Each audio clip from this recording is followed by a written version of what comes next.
Jean-Sébastien Bailey, bonjour. Alors, c'est la fin d'année et c'est peut-être l'occasion de faire un bilan de votre gestion et de vos fonds. On vous écoute.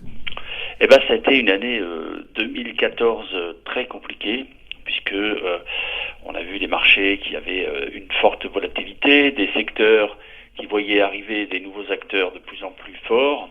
Et donc, dans tout ça, il fallait s'en sortir. Et c'est vrai que nous avons plutôt été satisfaits du comportement de nos fonds, puisque on est proche de la fin d'année, et le fonds ROC est en hausse de 15,5% et le fonds ROC Europe en hausse de 10%. Donc, on a des performances qui sont tout à fait honorables. Alors, quels sont les enjeux pour 2015 pour vous? Alors on observe de nombreux changements avec la montée en puissance de l'Internet et du mobile.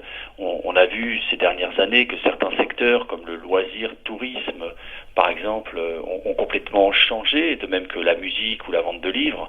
Aujourd'hui, tout ça s'est numérisé, désintermédié.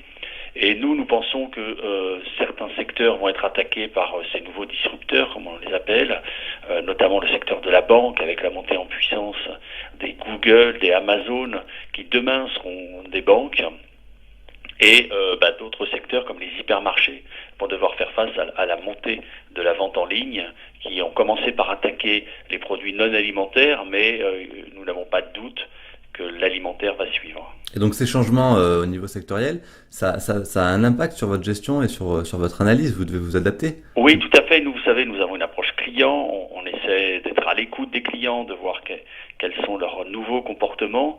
Et du coup, nous évitons évidemment les gens qui ont les sociétés qui ont des satisfactions clients très faibles. Et il se trouve que dans l'univers de la banque, les taux de satisfaction client sont bas. Dans l'univers des hypermarchés, les taux de satisfaction client sont bas. Et on voit bien en amont les modifications de comportement et donc la montée en puissance de nouveaux acteurs.